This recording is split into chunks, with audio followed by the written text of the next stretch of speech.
What if I were to lose my way? What if the wind were to suddenly? We've created a monster. Godzilla! No, the City TV Not So Great movie is a monster hit. Not a monster, really. Yes, a monster. The response is overwhelming. The world is stunned. Please remain calm. What can stop this madness? Well, I know the atom bomb movie. Well, I know the atom bomb movie. Hey, everybody, and welcome to the second episode of the City TV Not So Great Movies podcast. I want to start off just by saying thanks for the amazing response to the first episode. A lot of folks touched base to confirm broadcasts, and a kind soul named Jeff created a Not So Great Movies list on Letterboxd that had so much valuable information. I have been on a complete flashback to that time. This podcast is really a personal project. I didn't hold any high expectations, just a way to talk bad movies with people I like. So I'm really happy people embrace the spirit of it, and please tell a friend and check out our Facebook page. Speaking of expectations and people I like, when I first devised this whole scheme, my next two guests were very high on the list to approach. And I'm not only glad they accepted, but I'm also glad they chose the movie I really wanted them to choose. That's a true story. I was kind of like, I didn't manipulate that list in any way, but when they went for it, I was grateful. So joining me this evening on my left is someone who goes professionally by Madame de Savoye, Mystic Entertainer, aka Liz for short. And Liz co-produces the Something Strange Sideshow Festival with my next guest on my right, probably the only person I'll have on this show that fooled Penn and Teller, Mysterion the Mind Reader. And Mysterion, also known as Magictron, is also one half of his own YouTube toy collecting channel called Toy Surprise, which features his partner in toy hunting, Lab Monkey Number 9, and I saw both those guys at a show last week. I think it's funny that the first time I drag you onto my channel, we're talking about movies, but there's toys in this movie, and I'm pretty sure you figured that out. And the movie is not only made in Canada, but it is also based on a beloved Canadian children's book whose author described this film as a very, very bad job. But what does he know? He hated it. I like it, and we're going to talk tonight about Jacob Tutu and the Hooded Fang. But before we dive into that, I wanted to chat City TV with you guys and unlock some not so great memories. So now, Chris, I know you're from Toronto. Liz? So I grew up in a small town north of Toronto called Tottenham, and if you have a brother who's ever played hockey, you've played in our town. Yeah. I mean, I'll keep it short and simple for me. I didn't have cable growing up. I grew up with a black and white TV until I was in grade 5, and I didn't get cable until I moved to the city. But what I did get was to watch City TV when I would babysit. Because I'm not going to actually look after the kids. I'm going to watch TV. So my favorite memory of City TV is still Mark Daly's voice. I mean, I've to this day have never heard a more glib and sardonic person make me laugh so hard. Like, he would introduce Three Men and a Baby. He's like, "What's that about? That's kind of dumb, but watch it anyway." Yeah. Those were that was 1 o'clock in the morning, 2 o'clock in the morning. He'd get really lippy and funny. And I'll make this comment in every episode. I wish I still had the tape, but it was one of those long Planet of the Apes titles. He's like, life, liberty, and blah. That's amazing. And I just was like, I am so happy I taped this. I wonder if there's a compilation anywhere of his intros. There has to be. Well, Retro Ontario's got to have what is out there right now. But I would imagine they would have it. I would like to put it all together into one. Oh yeah. What broke my heart is I know he did a Not So Great Movies promo, but I can't find it. And because I wanted him to be the voice of the podcast intro. Oh, wow. Okay, well, we'll put our ear to the ground. I mean, Yeah. I used to intern at Much Music back in the day. Oh, really? Maybe I know somebody. You never know. Yeah. What Yeah. era did you intern there? I interned the Bradford Howe, George Stroumboulopoulos era. Oh, George Snuffleupagus. Yeah, Strombo. We call him Snuffleupagus. Exactly. Yeah. Oh, and I mean, I'm gonna say he's such a cool guy. We He's talk about exact- punk music all the time. But Yeah. Bradford Howe would always troll me because I'd be on the floor grabbing tapes. This is back in the day when you grabbed beta tapes, and there was only two of each video sent from Universal or whatever other record company. And I would fight with the entire building to grab these tapes for the segments that I was doing. And he would always like put the camera on me and I wouldn't notice till I look up and I'd be like, ah, Yeah. oh my God. Why did you have to see me pick my nose? You know, so I would troll him back and I would tell him that we were going to go shoot something out in the park. And I'd make him stand and wait for 15, 20 minutes. Oh, I love that. Is that the guy we saw at the NostalgiaCon? Oh, no, that was Bill Welichka. Oh. Such a sweetheart too. I would always run into him really hungover when I was not working. Oh, yeah. I was. Yeah, I never worked there. I made appearances on Much Music and on City TV morning television Oh, yeah. countless times, but I never ever worked there. I was just sort of there bothering them. Well, I mean, that's what you do when you work there. I remember one of my earliest memories of City TV was when I was about 10 years old and they were airing Phantom of the Paradise. Yeah. And I turned it on midway through. I had no clue what it was. Yep. I don't even remember making any effort to find out what it was called by listening to the bumpers. I just Yeah, me watched either. it, and I was just in this headspace of there was a sort of element to the movie that I wasn't supposed to be watching it. I don't know what or why, Yeah. but it felt wrong. Mhm. And maybe I could get in trouble for watching it. Yeah, And you're preaching to the choir here. You know what I mean? And so I went to school on Monday and I remember asking people, did anyone see this movie? No one knew what I was talking about. And I didn't even think to look in the TV guide. Yeah. And then years later, like 3 years later, maybe I was 13, I went into a video store with my father. He lived at Young and Egg, and I was visiting him, and there was a video store in the basement by the little mall that they had. And he said, get whatever you want. I said, okay. And there it was. And I picked it up and I'm like, that's the movie. And I remember just watching it 3-4 times in a row. And it got to the point where he was like, okay, you can turn it off now. But that was my introduction really to the randomness of what City TV offered. yeah. And there would be all kinds of stuff, Jason and the Argonauts. And, I remember one of the funniest, remember when they would have they would censor out any swearing. Yeah. They would replace it with, Forget you. Oh. yeah. Oh my God. Yeah. Like that was more the bigger networks that did that. Right. That was the worst. But City TV did it. And I remember National Lampoon Vacation. They pull off the freeway and they end up in like inner city Detroit. Yeah. And there's a pimp standing on the corner. And the phrase is F your mama.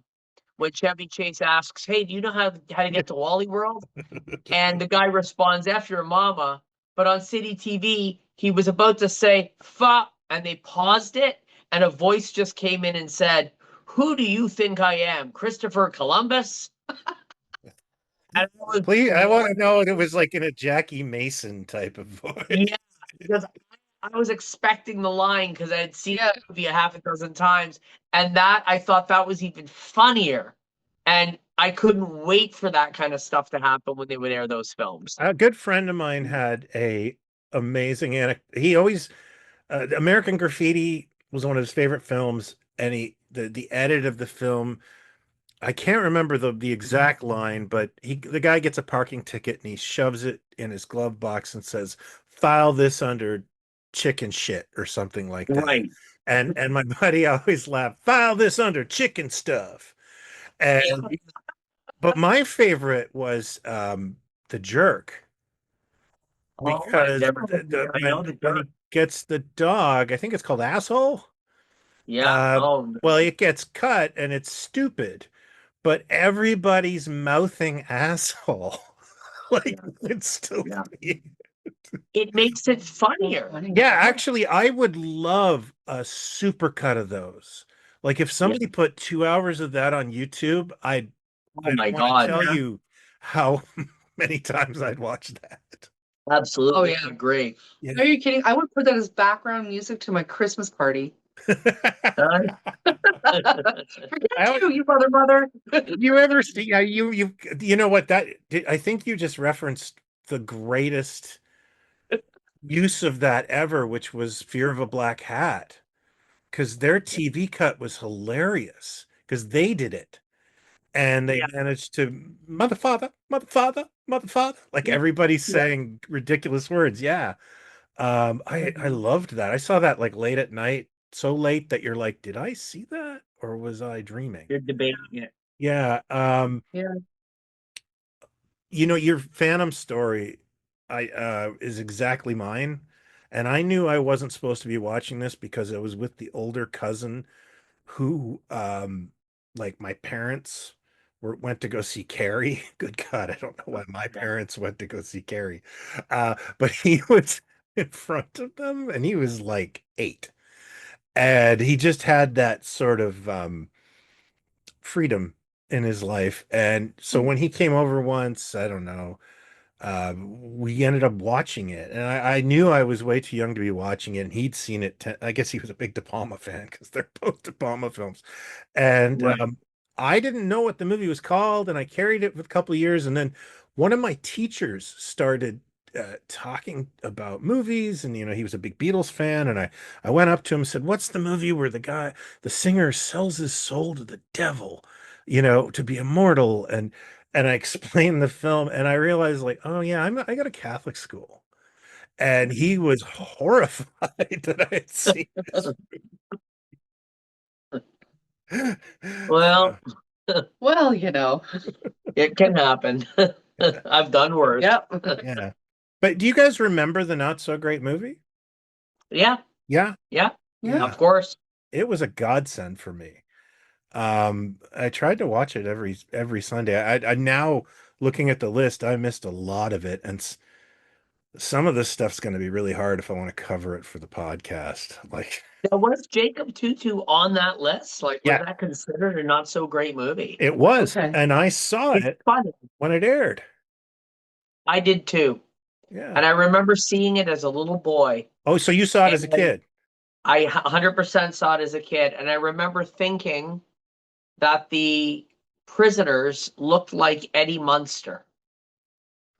Oh yeah, I get that. Yeah. I remember having that comparison. And I'd read the book. Oh, And okay. so Yeah, I'd never heard I of knew it what either. it was. I knew what was going on. I actually thought it was I mean, mind you, I was probably 7 or something, but when I saw it, 7 or 8, and I was at my mom's apartment, and I remember sitting in the kitchen and watching it on a little television and loving it. I thought it was the greatest thing since sliced bread. And maybe I'm wrong. I think we also watched it in school. Really? Yeah, Oh. I think we did. I don't know how. It might have been on a tape, on a beta or something. Well, But the I tap do into it? remember, yeah, but I remember watching it with a group of people and knowing that they're gonna put a chocolate bar in his bread. And when we rewatched it, I turned to Liz and I was calling out things that I remembered about the movie, and that was one of the things I said he's gonna find candy in his bread. There's gonna be this, there's gonna be that, and he's gonna start kissing the hooded Fang at one part to soften him up. And those are Super the comfortable scene. those are the only images I remember from when I was a little kid. I remember that and that the little kid had my stupid haircut. I think every kid had that stupid haircut. Yeah. Yeah, which one of the 3 that we were offered did he have? I had the You were offered an option? oh no, I had the I hate brushing your hair. And you to the stupid bowl cut. Yeah. You know, And I hated having my hair brushed. So of course my mother was like, fine, you're gonna have a bowl cut. Yeah. When my life changed for the worse when my mom decided that she was no longer in charge of my haircuts. My dad would just take me where he gets his haircuts. And let's just say, like, you know how they say the other side of the tracks? Yeah. Oh god. This place was like almost under the track. Oh, that's wonderful. So was it Last Choice Hair Cutters? Oh yeah. Oh no, this was some guy my dad knew. He was Italian. I almost lost an ear because a girl walked by that was real hot. Oh yeah. Yeah. And it didn't matter. I would go in that chair and I'd go, oh, I want to, I want this and I want that. And then he'd look at my dad and my dad would say, and it would be 1957, you know, Okay, yeah. one I'll haircut make he it number knew. 10. Yeah. Yeah, the only one he knows. Yeah, the number 10. The number Exactly. You know, I was looking up, and I can't believe this. I don't know, maybe you can debate it, maybe you know something about this that we don't know. But I looked up the Jacob Tutu film, and I don't know how this is possible for 1978. It had a budget of $1 million. Yeah, what's that about? I think that's probably like Wow. it's a low budget film. That is not Yeah. low budget. Yeah. Well, it's not Well, if- huge. $1 $1 million. million in 1978 is the equivalent of about 8 million now. The sets are abysmal. Well, the it only looks like it was shot on video. Yeah, it looks like it was shot on video. The only thing I can think of is it went to Alex Karras. That's it. Oh yeah, okay. You know what? I've been sitting here thinking like I don't know. $1 million doesn't seem like a lot to make a movie, but I was thinking in more today's terms. Oh, You guys they're actually like 8 or 9 million now. I would have to say that I would have to say that some of that, that investment might have been from the sales of the book and the coast Mordecai Richler. Like I don't remember when Duty Kravitz the film came out, but that was a popular film, and I think that So but you yeah, think the I budget could have been partly licensing? partly Could- yeah. Star Wars only cost 8 or 9 million. Oh yeah, okay. Well, So, I just found it really an odd number, and I kind of went maybe 100,000, but everywhere I looked, I found it was $1 million to make the movie. Well, here's a conspiracy theory that I've come up with because I mean, I was trying to describe what I thought of the film, and I wrote that it was a Brazil-esque fever dream for children. Yeah. Like if Terry Gilliam and David Bowie had partnered up to create a childhood acid trip, a la HR Puff and stuff. Like I wonder, did they do any licensing with Sid and Marty Krofft? Because it feels like they had a hand in the art direction. Maybe that's where the money came from, and they just didn't mention anything. I feel like it's somebody really like, and then I guess this is one of the things about the film is I find the character design, especially Masterfish and Mrs. Fowl, are like attempts. You ever watch like a really low budget children's, like a Christian children's show, and they try to get Muppets, 100%. and the Yeah, Muppets are just all the like time. the It was a Muppets. little bit witchy poo. Yeah, Yeah, but the it's very Muppets aren't right. They aren't cute. They missed that target. And I feel those characters were supposed to be adorable, but instead they went all the way into Nightmare Town, like right past the kid catcher from Chitty Chitty Bang Bang and Mean Goat. Absolutely. Yeah. So I can't, like, I looked at those characters and they kind of look like borderline Doctor Who characters from the 60s. Yeah. And this is something, speaking of conspiracy theories, and I if I could pull up the meme of like Charlie Day and all the string theory stuff right now, I feel like Mrs. Fowl or whatever she is like the chicken lady prototype. God, I never thought of that. Actually, there's so many influences in this film because I was saying to Mr. and Miss around here when we were watching, the end when they find Jacob, asleep in the pile of leaves. Yeah.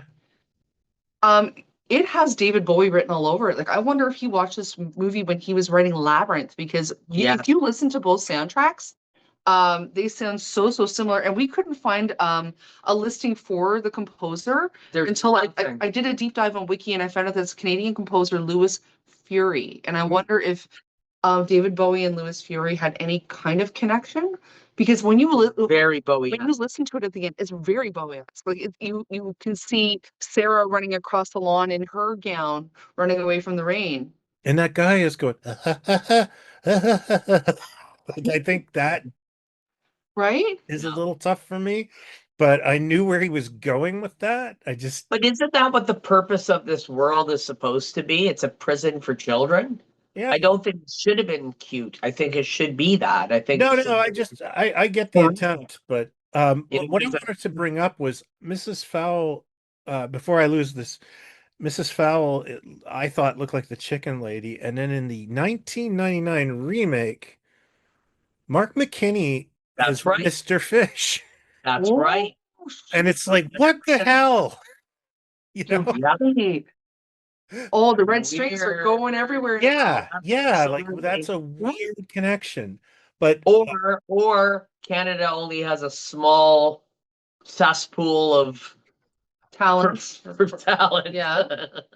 But like, and But I hear you. That's a really interesting connection. did you notice that the courtroom scene was just straight out of Pink Floyd's The Wall? Absolutely. yeah, totally. I also felt a little Phantom of the Paradise too. You know, that kind of that impossibly tall judge. Oh, Now, I guess we should just explain the story for those who haven't seen it. This is a children's fantasy about the youngest of five children. It is based on Mordecai Richler's youngest son, Jacob, who had to say things 2 times to get heard. It also, going back to City TV, actually has a mention of a future City TV employee and Much Music employee, Daniel Richler, which is Yeah. my son, and he is mentioned in this film. Yeah, and he used to come into the Cadillac Lounge quite often when I worked there, and he would have a beer and have something to eat. He seems like an interesting dude. Yeah, late 90s, early 2000s. Yeah. yeah. I chatted with him briefly, but nothing. I didn't get into too many details. Yeah, I didn't know he was Mordecai Richler's son until years later. But the film is a children's fantasy. It is very Wizard of Ozzy, very 70s, and you know, despite having $1 million behind it, smacks of a real low budget for the film. Yeah. And Yeah. I loved the child power kids. which Yeah. are not really explained in any way. Like Yeah. Jacob goes to Jacob's going to prison for being rude to an adult. The judge sentenced him. Child power bursts into the courtroom, which are 2 kids in t-shirts with swords. Yeah. And they wow everybody in there, and you're like, and they are? And Yeah. I don't think I ever got an explanation as to who they are, really. Like they're like activists. Every time they would pop up outside the window of the jail, you would start saying, like, what absurd thing are they going to do now? Yeah. Yeah, it had no context. Yeah.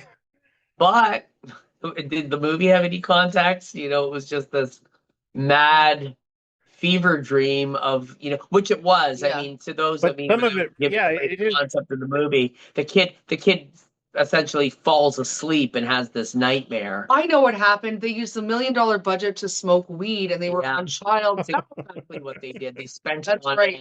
They smoked up all the felts for the Different. costumes. it's a new type of LSD called Jacob Tutu. You Yeah. do that, you're seeing double.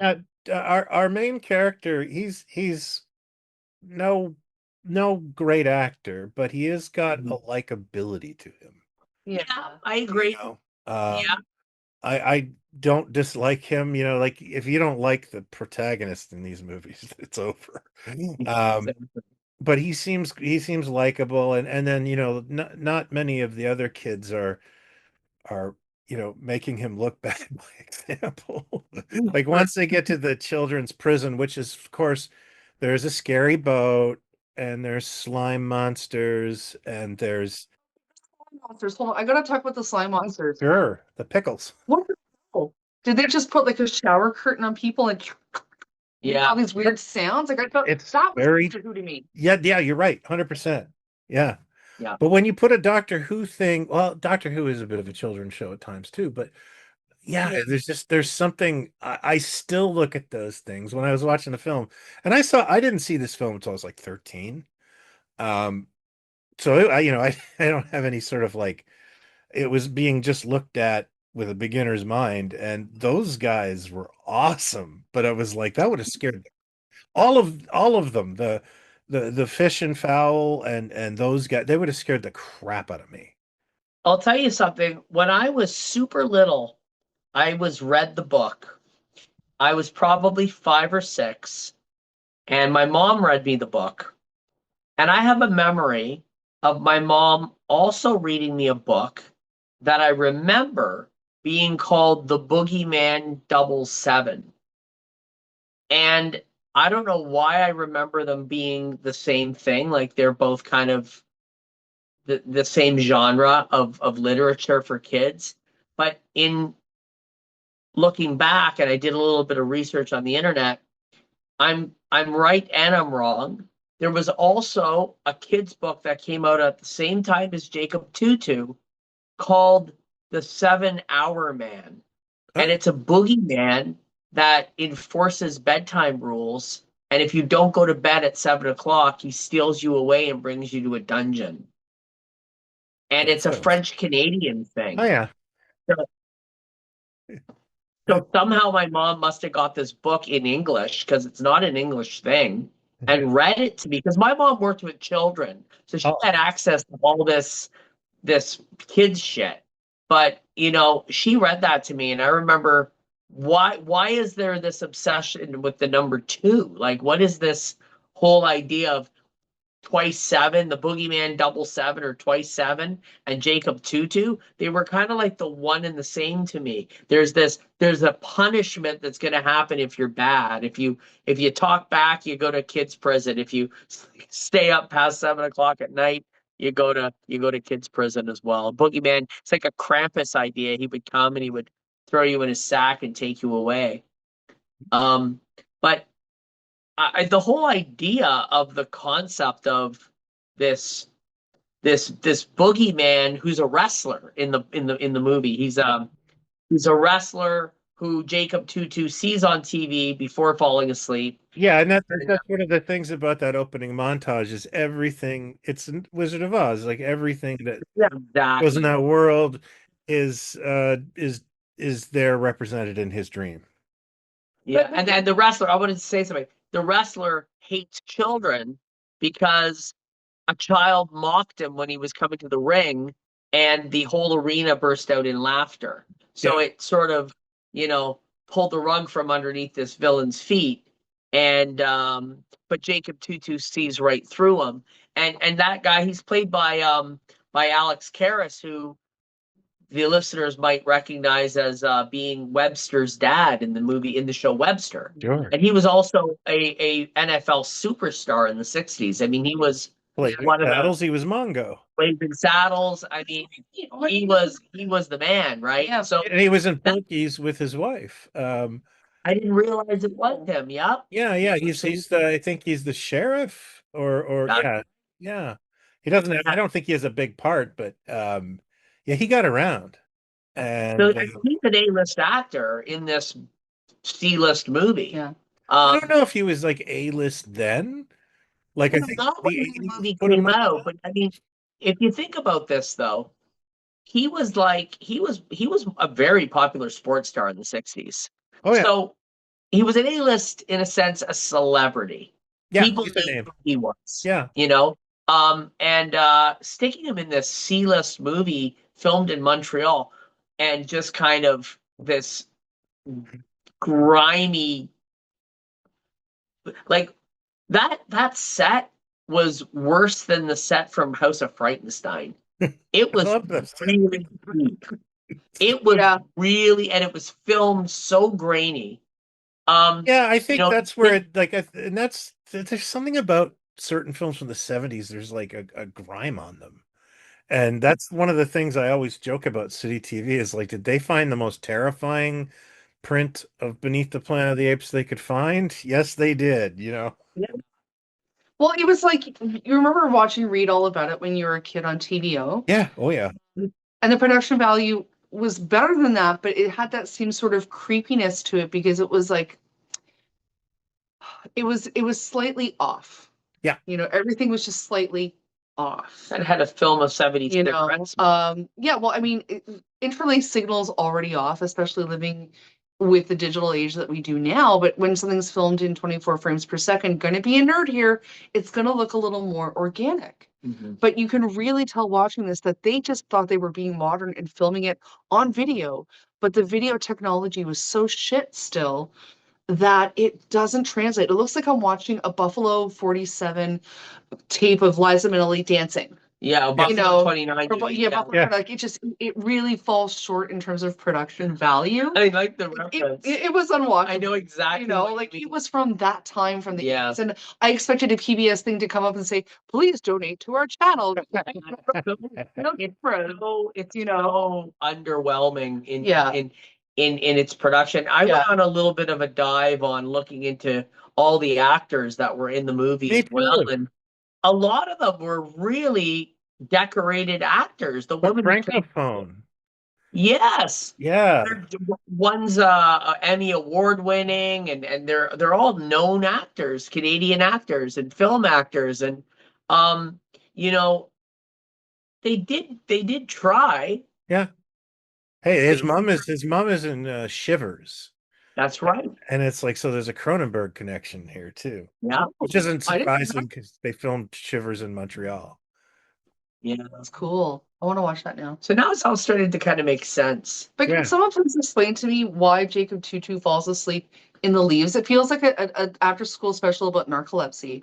Yeah. Like, I'm sorry, you're running and you're scared. I'm like, oh, there's a pile of leaves. I'll be safe if I lie down in there. Oh, it was a cultural difference of Montreal. Right. Like, I'm sorry, like That you just like happened. 80s and you knew better. Like, you just don't jump into a pile of leaves. Yeah. You know and what? I so- actually, I'm the worst guy. Like, I did not fall asleep in a pile of leaves, but I fell asleep in a mall once. I fell asleep in a bus shelter. as a child, Yeah. as an No, adult, it was like an early teen. yeah. I had like just like teenage narcolepsy. Jacob Tutu is this child, and his family's like, oh, we found you. You're okay now. Like, this is not the first time this has happened. Right. The first time you Like, I'm sorry. your pants in the store. Right? Like, I'm sorry. Okay, first of all, we all got sent to the store at that age as kids, usually with a list, money, and a request to buy Rothman's cigarettes. Yeah, Yeah. the smoke note. You know? Yeah. And the And shop- Jacob Tutu was only going for ice cream. yeah. Yeah. And those adults were total assholes to him. I'm sorry. I have to say they were dicks. I also love the cops' English because it is the most Montreal cop. Teasing you. So like that's authentic. Sup it up, kid.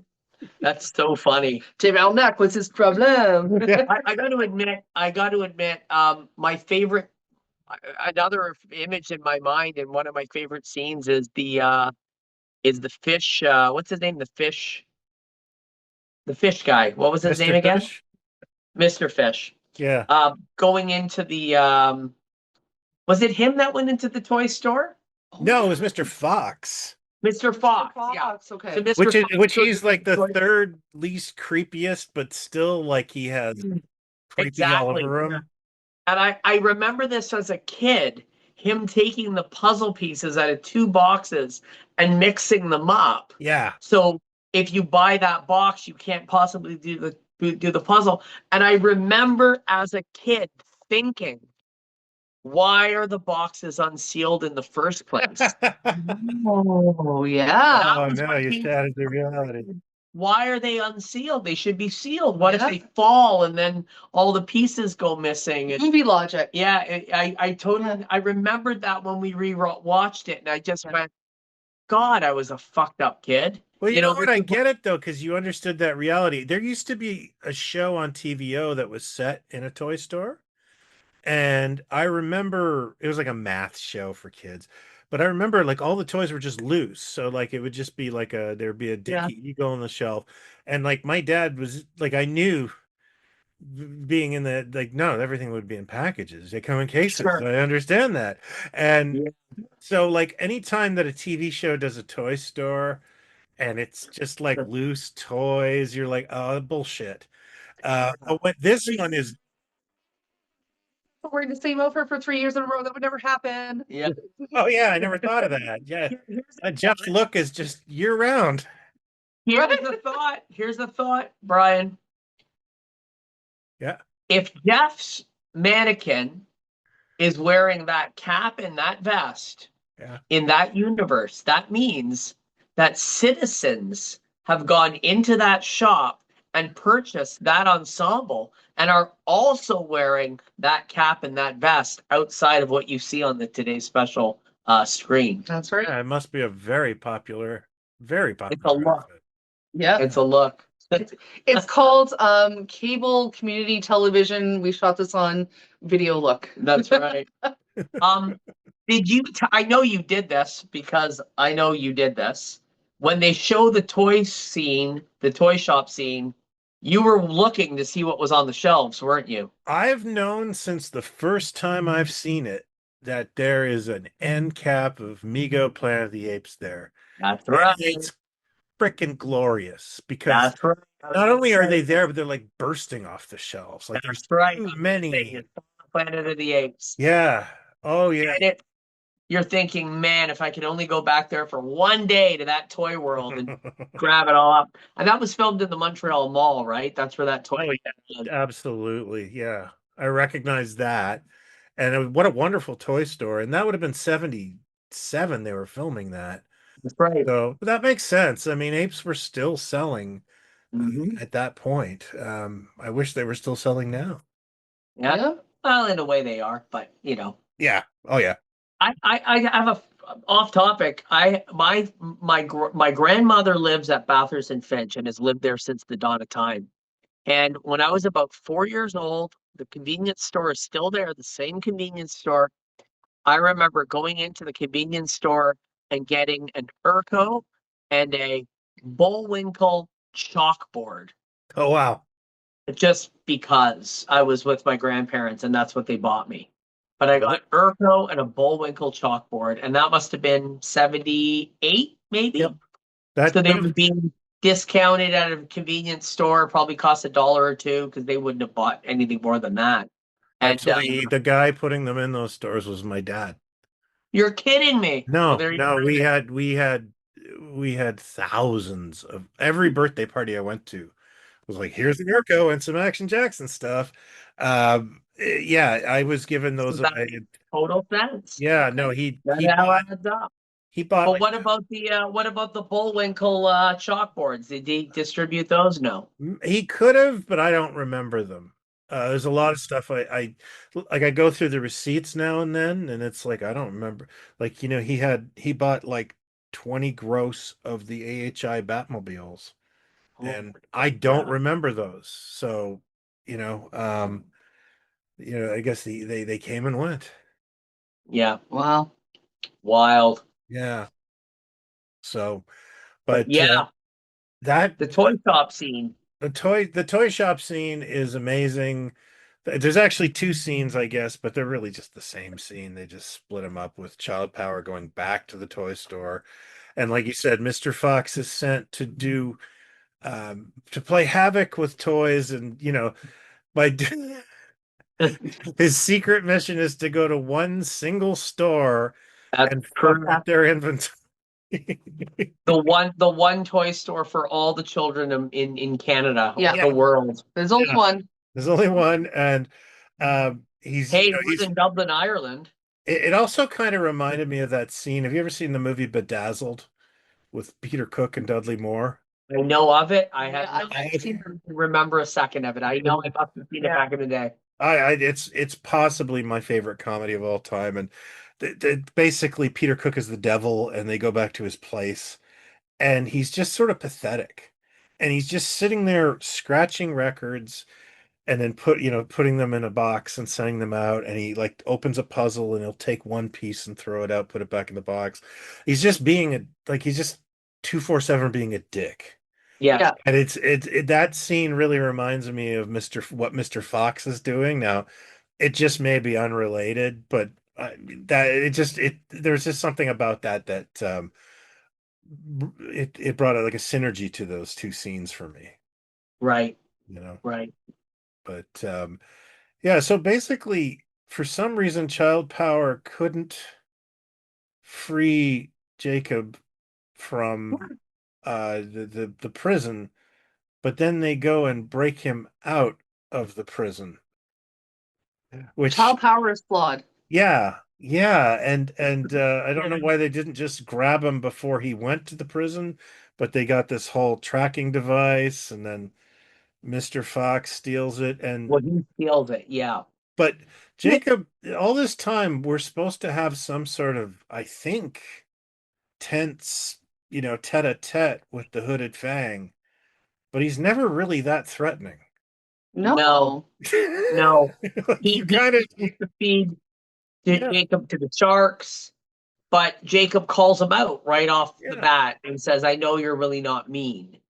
You Yeah. know, Yeah. he knows he's the one leaving him candy and giving him treats. He knows that deep down inside, he's really not a villain whatsoever.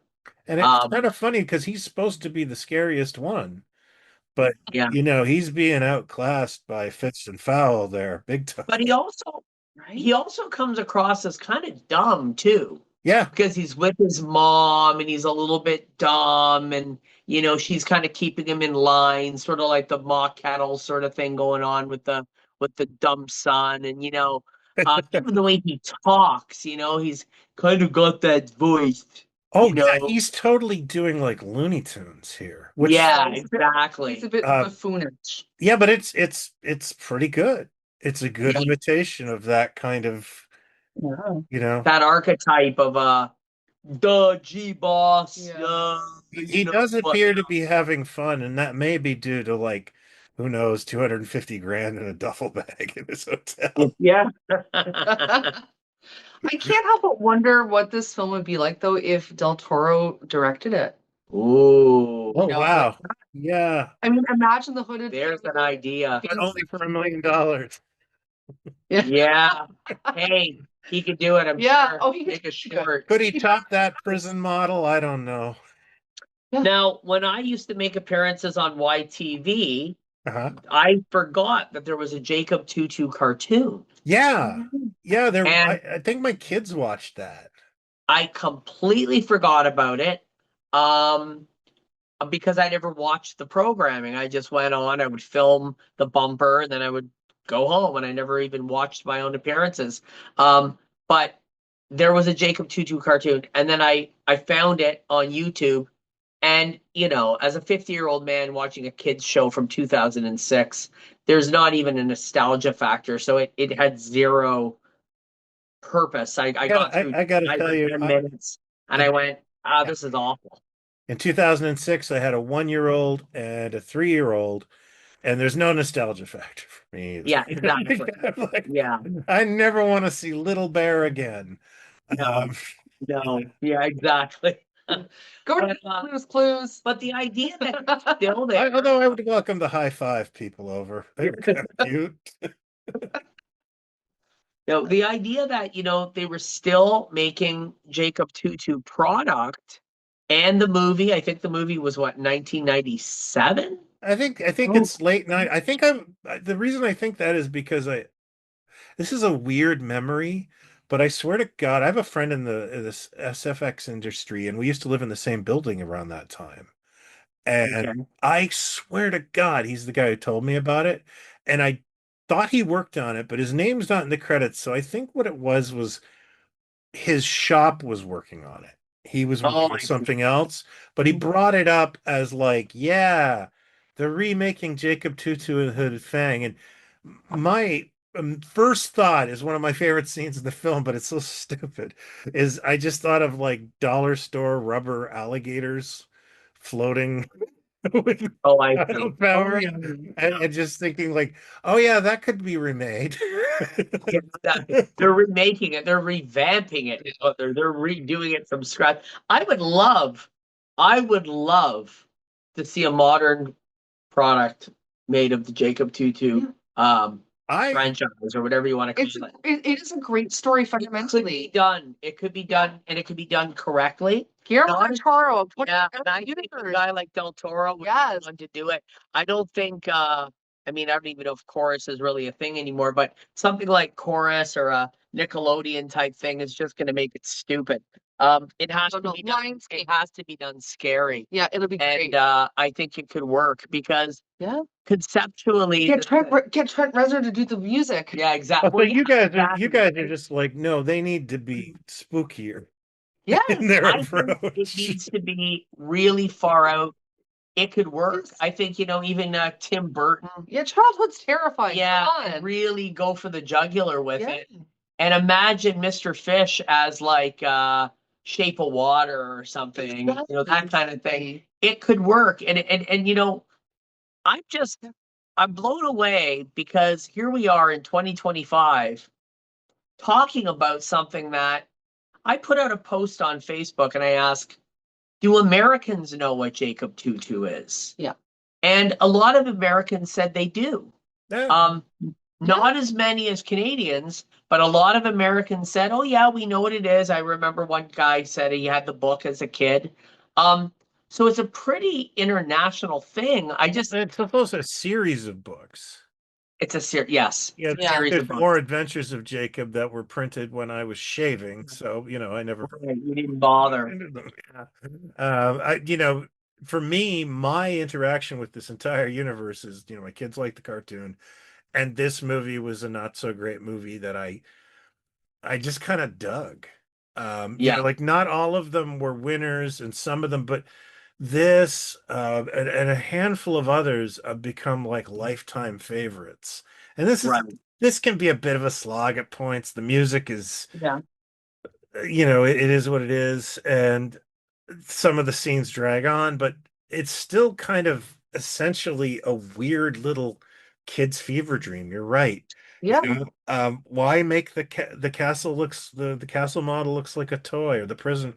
Yeah. So you can kind of bend all those rules, right? Right. It's glorious in its badness. It's like Yeah. watching Mystery Science Theater 3000. You love to make fun of it, but then you find yourself enjoying it because it is just so wonderfully bad. I don't know if I really made fun of it as I I was did. watching it. No, I was watching it. This way. No, I was watching it. I was watching it with this question of how did this cost $1 million? Because I did that was from the get-go. I was waiting Yeah. for some big thing to happen. But I was also watching it going, this looks like a nightmare a 5-year-old would have. Yeah. Yeah. And so it got that perfectly. It Okay, nailed that's fair. that. That's It nailed that. Yeah. And the rawness and the cheapness and all those things are kind of excusable because it isn't going to be from our perspective. It's going to be from the perspective of this 5-year-old, where the cop who was earlier on telling him, you're bad for talking to the adult, is the jailer. And, Yeah. the Wizard Yeah. of Oz aspect. Yeah. And, I looked at it from that perspective and I went, okay, this movie makes sense. And I was kind of trying to also look at it from the position of like prop maker and all that sort of thing. And at one point I was even adding it up. Yeah. I was going, well, that would have cost about $80. That prop would have cost $20 back then. Yeah. The wall would have been reused from an earlier scene. And I was literally doing math to figure I out. don't know if you should watch movies with an accounting eye. I just don't know if that's I that's do good for all your the brain. time. I try to figure out Yeah. where they spent the money. Well, it's because we do something strange. We, Yeah. produce. Okay, so that's just the Tetris effect. I'm going Yeah. $1 million. Yeah. Like, I want to know how much Alex Karras got, because if that was like, if he got paid 400,000, which he didn't, But if No, he I got get paid it. 400,000, let's say he got paid $200,000 to do that, even that's a lot. Let's just say, where did the other $800,000 go? Nothing in that movie had the value that would justify that spending. And It how has much of peak that features money was? over it. How much of that money might have been grant money? Probably all of it, knowing Well, Canada. and the interesting thing about grant money is you have to spend it all to ever hope to get it again in future products. Yeah, maybe that's where. Like it's ridiculous the amount of waste that can go on set Yeah. because you have to spend that money or else they will not give the same amount for the next Maybe they were project. taking the grant money and after the shoot, they So were weird. going to the strip clubs on St. Catherine and spending it all there. Yeah. Well, I don't know. Maybe they spent it all on the slime gun effect. Yeah. That Yeah. was pretty spellbinding. That was Where pretty Mr. Fox fantastic. gets murdered. Yeah. I don't know. Hookers and blow makes more sense to me. Yeah. But I was even going, the children, if they were ACTRA, what they would have made was like Yeah. $5 an hour, and Oh no, they were all grade 5. yeah, Grade 5 in the local public school. that's all it was. Yeah. Oh yeah, I have a friend who you might know him. He's a fellow toy collector, who was the singing voices on SCTV when kids would sing. Oh, cool. Oh, you're kidding me. No, and he's actually in the Preteen World Christmas, where they sing to the children's choir. And I was like, what'd you get for that? You getting residuals? He's like, I think I got $20. Yeah, You know? exactly. Speaking of SCTV, I'm going to turn the phone around and show you something. Okie doke. That's you. Ah, That is me. Do you see that television on the floor? I do. That is a foam TV, and that's one of the ones that was tossed off the building in the opening credits. Get out. Yeah, it's a screen used SCTV phone TV. I would love to own an SCTV prop.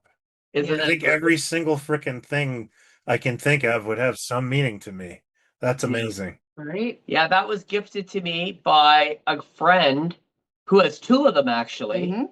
And I went over to his house and he was using it as an ottoman. Yeah.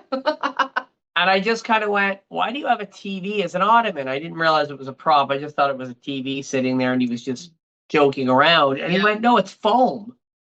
So I picked it up like the Hulk with one hand and put it down. And he said, it's from SCTV. And I said, come on. He goes, yeah. The production company that his wife worked with were the company that made, they were the one that made them. And they ended up with a bunch of them in the garage and gave a few away and had a couple left. And I said, you have another one? Yeah. And he went, yeah, I got 2. I think he may even had 3. Possibly. And I said, can I buy one? And he went, just take it. And I'm like, you're gifting it to me? Oh, And he goes, well, if you know what it is. I'm like, do I know what it is? So I want to get it. Unfortunately, they may not be around much longer, but I want to see how many of the actors I can find and get them to sign it. Oh my God. Yeah. Brilliant. Like that would be spectacular. Even if I got Eugene Levy and maybe Martin Short and Catherine O'Hara, a couple of them. Well, I think Jewel Hallmeyer lives in Toronto. Yeah, absolutely. And so does Robin Duke. Yeah, absolutely. Yeah, so at least you can get them. It would be great to have them. And I was talking to Second City and I said, I have this. And they said, I said, would you, if ever comes the opportunity, if it would be something if you would take it, but they wouldn't properly display it. I think it would just end up in a back room somewhere or somebody would take it home. And that's Canadian TV history. Yeah, I'm keeping it. I think I could be the keeper of it for the time being. Oh yeah. And when it has its opportunity to be properly presented back to the fans, I'm glad to give it back. That's actually a perfect kind of segue too, because I find SCTV was often parodying City. Oh, 100%. So it's like, SCTV is like comedy City TV. Yeah. And that's and then of course City played SCTV reruns, so much so that I failed a course. Why? Well, because if they played them opposite the course, and I just ended up not going to class. Yeah. It's all SCTV's fault. What did SCTV originally air on? Do you know? I think it started on Global. Yeah. Then it moved over to, I think it moved over to CBC in the early 80s, and then Right. NBC. And Then then you, I think it moved to Showtime. but I remember City TV had it for years. Well, they had the syndicated reruns. Yeah, Um, on I think Tuesday. I think they even had those reruns when SCTV was still in production. Right. Because I think they kind of broke those out like in the very early 80s. Yeah. And yeah, I mean, it is kind of synonymous. One is synonymous with the other. I do a little feature on this called Dead Sponsor. Oh, And I pick up a beloved dead sponsor from Toronto past. And this week I have chosen Jumbo Video. Oh, boy, no. Jumbo Video, buddy. Yeah, many a wrestling Yes. video game, many a wrestling tape, many a video game, many a movie. That was the elephant, Rented right? from Jumbo. Yeah. Yeah, I called it because I think it was like they really became prominent like in the late 80s, early 90s, and I took a year off school and I was unemployed and it was like the recession. So that was like eat popcorn and loiter in here. Yeah. And I think I knew every tape in Jumbo, and I don't think I was allowed to rent there anymore because of my terrible lateness. I was the world's worst video returner. Yeah. Oh no. Yeah. Did you rewind? What's that? Yeah, I Did you rewound. I was a good rewind? rewinder. But they had a thing in the early 90s where you paid after you returned it. So you just walked out with it and you You come are back in. said. Yeah, that And I remember that. My Jumbo Video, I lived at Lawrence and Bathurst in the project, and there was absolutely no video stores in my area because let's face it, no one's returning the videos. Um, and that would include my family. But outside at Avenue Road, if you walked to the rich area, they had a giant jumbo, shining, beautiful jumbo video, this massive on Avenue Road and Cranbrook, I think it was, over by Lawrence and Avenue Road. So I would hop on my bike and I would ride into Jumbo Video, and they had um a wall of WWE and AWA and obscure wrestling tapes. And you're right, you would get them and then you would return them and pay then. And when they closed, I remember going in there and buying 80 tapes no for kidding. 99 cents each, thinking I have all the wrestling I'll ever need for the rest of my life. And you How never many bought a tapes did you single buy? thing. I'll never need another one again, 8-0. And then realized I have no way to get all this shit home. Like I had bags of tapes, and Yeah, I had to get it. nobody likes to move a VHS collector's apartment. Like that was the worst. No, and I remember taking them in a cab. I remember calling a cab, putting them in. They put them in boxes for me in a bag, and I remember putting them on. It was like $100 for everything, like with tax and maybe a little more than 80. It was a lot. And I remember, I kid you not, I got home and I sat and I watched every single one of them. Every one of them. I'm not surprised. Yeah. I Never think they're like seen a something. Howard Hughes kind of scene. Yeah. Had a beard by the end Yeah. of it and a stinky bathroom. I was gonna say a crusted over siglet. You know. Just the box, that's what pizza box. Took me a couple of weeks, but I did it, man. I didn't work, but I had a job. I never went to it. Oh, I thought you had a job and you lost it because you were No. watching videos. I just never went to it. But that's my memory of Jumbo Video and free popcorn. Yeah. And they had video games. I would get video games there all the time. Oh yeah. I had a scam going because like every time I would screw up and not return a movie for 5 days, what I would do was I would have a friend in the car and I'd go, "Hey, can you return this for me?" And they go, "Okay." And that's nothing to anyone who doesn't go to Jumbo Video, right? And then they would harass my friend, and my friend would go, "I don't know, I'm not that guy," and run out of there. And like I'd only get It was a fool me once kind of thing. Nobody do it for me Right. twice. But Oh, that's a good idea. I conned at least two friends into doing that, so I didn't have to pay my late fees. Oh. Now, are we talking like weeks, months late? Like, what are It we was talking? well, like I mean, they'd always have this like, it's 99 cents for the first day, and then there was, but it'd be like $1.99 after that, and I don't know. I don't know how. Nowadays I've gotten a lot more focused in my life, and I could return a movie on time. But back then, that was impossible. I remember renting from Suspect Video. Yeah, another In place. 19, I remember I lived in Kensington Market. We all went to rent a movie when it was it was an event. All the roommates, we had to all we all choose one we all wanted. And somehow we rented Jackie Brown. And I mean, it was okay, I guess. I didn't really like it, but I like it. Yeah, I don't remember much. I remember we rented it and I thought it got returned. I thought I properly returned it. And it had fallen behind the TV. And then months later, they're calling me going, "You never returned it." And I'm swearing up and down. And Doug, I swear to God, I returned it. I returned it. I fucking moved the TV and I find the tape. So I return it and they said, "Well, I think you were being honest and it was one of those mistakes, and we're gonna let it slide. We're not gonna ding you."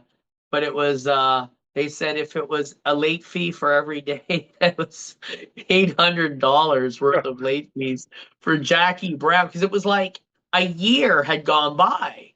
Oh my God. Yeah. And I went, "Listen, you know me. Maybe Yeah. if it was something like a horror movie, you might question it, but this, I mean, really, You know really what? did fall behind it really did fall behind." Thank you for sharing that story because it's not as yours is worse than mine. And Yeah. I was friends with the guys. I had toys in that shop for years. Where was your Jumbo Video? Not Jumbo Video, Suspect Video. You went Oh, it's Suspect. Suspect. Yeah. Yeah.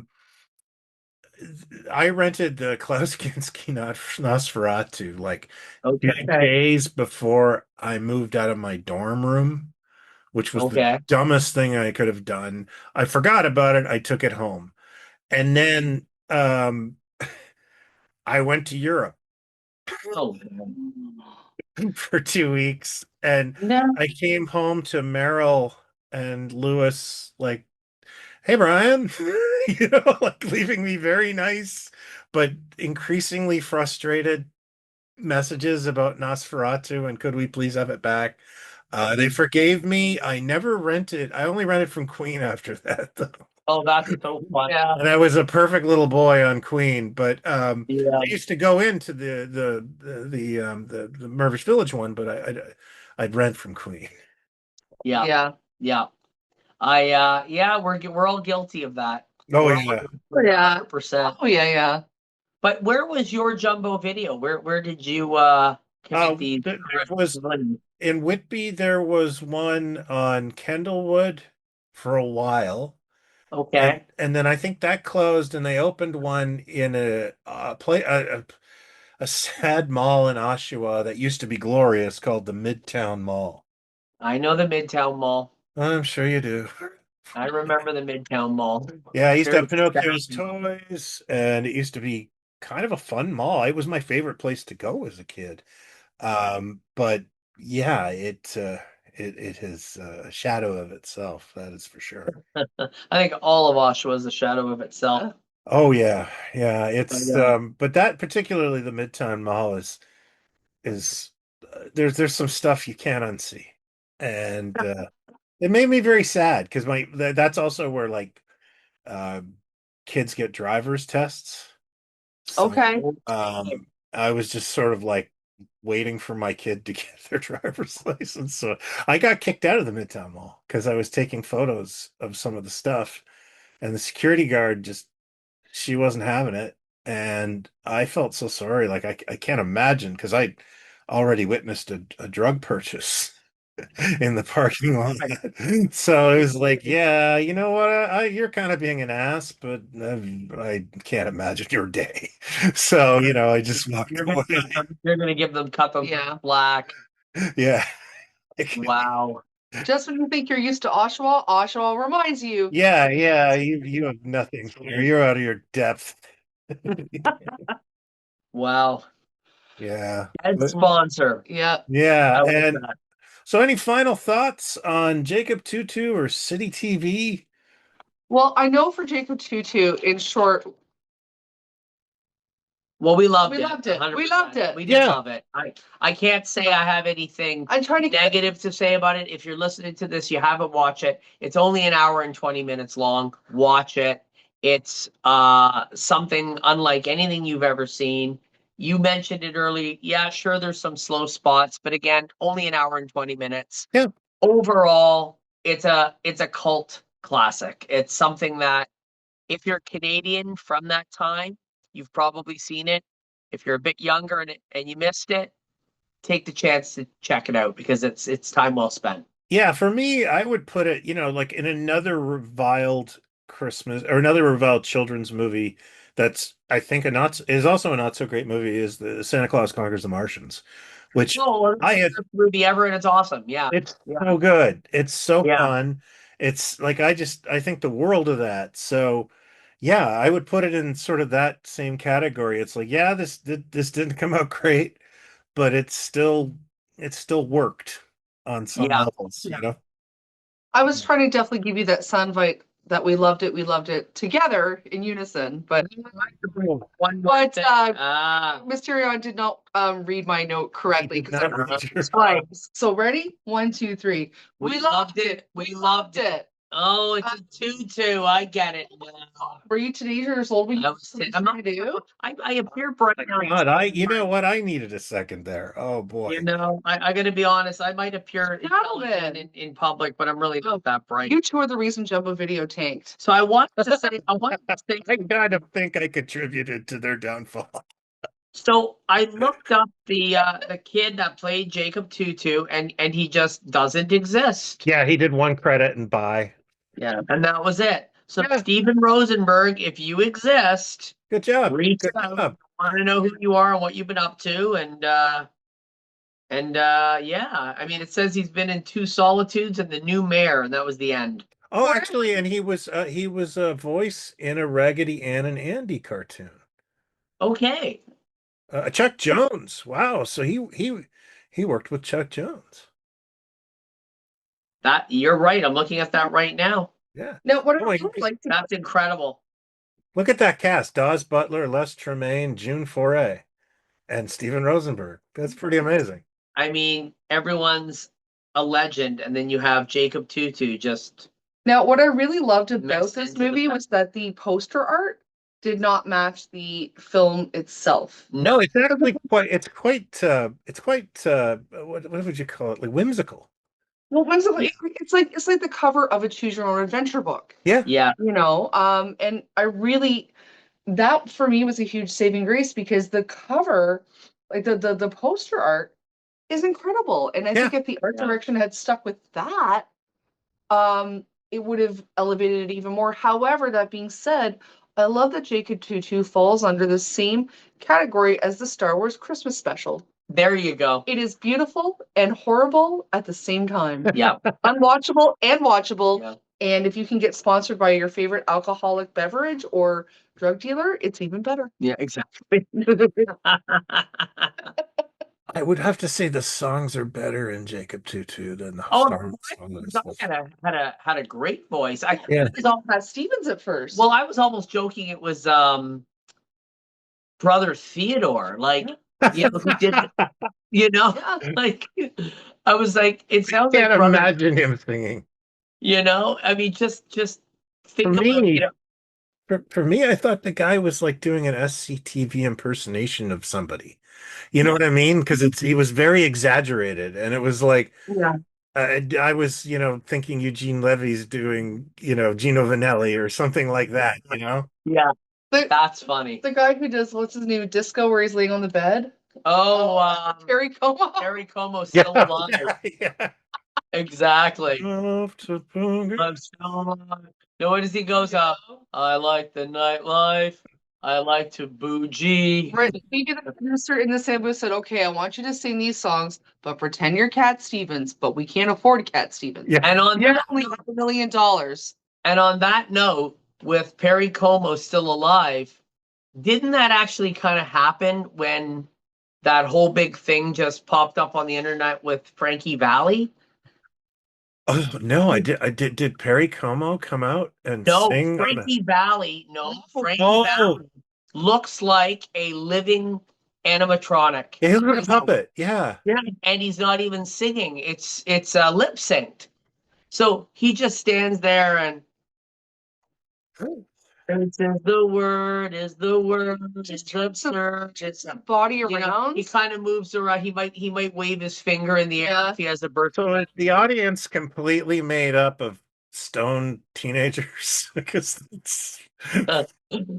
I listen, I watched an interview with him because people were claiming elder abuse. People were claiming that the mob owned his soul until the day he died. And he had to keep performing. And he Yeah, said, but no. who in the mob remembers Frankie Valli? How old's Exactly. Hey, Gino, we're never gonna let that contract expire, you know? He never took my grandma out on a date. Exactly. You're stuck there, Frankie. And it's like he said, I'm 95 years old. I have nothing else that I want to do than get up in front of an audience. If I stopped even performing, he would just die. Yeah. I can kind of, I mean, I could somewhat relate to that. If I had my show taken away from me, I would be lost. I'd be like fucked up. I get it. He's been doing this for 70 years. Now, the fact that he has to lip sync it, but he has 3 new 4 seasons. Yeah. That sing great. They sync it up with whatever the pre-record is. He comes out, he puts on his show. It is known he is not actually singing, and the fans don't care. So nobody, yeah. So if nobody cares, it's not a ripoff. It's not a ripoff. And if you're going in with that knowledge, You know. I mean, would I pay $300 to go see Frankie Valli? No. No. Would I pay $50? Why not? Yes. It's a novelty. Yeah. But it actually kind of came alive. Yeah. Perry Como's still alive. That concept, All right, did come to fruition. On that note, would I pay $50 to go see Jacob Tutu in the theater with a whole bunch of drunkards doing drunk cinema watching this? Yeah, like a Rocky Horror style. Exactly. I would pay $30 for a deluxe Blu-ray of this so I can freeze frame those Toy Store scenes. That's right. And just that's all I want. Yeah, Nice. exactly. Well, maybe somebody out there has the master. And Yeah, come on, Vinegar Syndrome. Yeah, I exactly. wonder if they have a copy. You know, Well, like tonight. Message him, ask him. Yeah, we know the guy. Yeah. Oh, we all okay, know the guy. Everybody knows the guy. I noticed they just released one of the not so great movies, The Terror Knots. Oh, Well, that I've never heard of. Okay, you know what? I saw it on Not So Great Movies. I can't wait for the episode. I just sat through it again because it is kind of a public domain movie, and I like watching the greasy print. I don't want to watch the Blu-ray, but if Jacob Tutu deserves a Blu-ray more than The Terror Knots. Oh, Okay. this looks phenomenal. Oh, I'm looking. Oh, yeah. Sacrifice to the gods of a ghastly galaxy. Yeah. Ooh. It's a Doctor Who where Patrick Troughton never shows up. Okay. Yeah. Yeah, I hear ya. Is it British? Unbelievably so. Well, I'm looking at Then the we stills. must It's watch. Great. And it's got one of the Carry On guys in it. And Well, we just watched Carry On Screaming. oh yeah. It was say that much. What's that woman's name and the actor Fenella? The woman who plays kind of the vampira. I know what you're talking Yeah, about. Her. I she's don't great. know her name off the top of my head. I'll find it right now. I love the werewolves with their flat heads. Yeah. Yes. Oh yeah. And all those Carry On movies. I mean, and all that type of Right. British humor. I mean, I love that stuff on the buses and Yeah. Benny Hill and all that kid. Oh yeah, me too. Born and raised. Me too. Vanilla Fielding. Yeah. That's right. Yeah. Really beautiful and great in that movie. Oh yeah. Yeah, if you watch like it. that stuff, you'll probably enjoy the Terranauts, but what you're really going to be dazzled by is the special effects. Jacob Tutu's special effects designer may have watched the Terranauts. Oh, okay. You can Yeah. say that again. Another red string. They did. Yeah, you can say that again. You say that again. Yeah. Well, we'll give it a watch for sure. Yeah. That's fantastic. So, where can people find you folks? And I We're will be sitting putting in our these living links at room the right bottom. now on St. Clarence Avenue, and you mean in general? Oh, In general, yeah, not unhealthy ways. We have a very big show coming up in January. It's a few months out. We've moved our venue to Lee's Palace. We have both the main floor and the dance cave, and it's a whole giant old school freak show. We have sword swallowers, glass eaters, pain-proof people, strong men. I'm doing some spots. You're doing some spots. Yep. And it's called Something Strange. You mentioned it at the beginning of the show. And that's running in the evening, January the 17th. On a Saturday. It's a Saturday. We have the main floor for Lee's Palace, but in the day at the dance cave upstairs, we have a vendors market. We have all sorts of oddity vendors, freak show classes. You can learn how to bend steel with your bare hands and audit, all sorts of weird vendors that deal with that sort of thing, and courses and sideshow.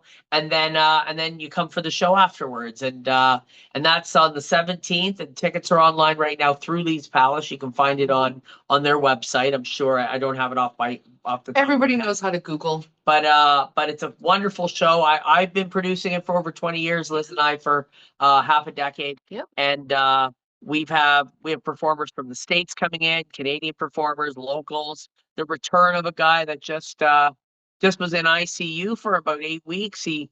Sword swallowing is the most dangerous stunt in the world. It's I mean, true. it is. Yeah, it's I've more never felt like dangerous than trying.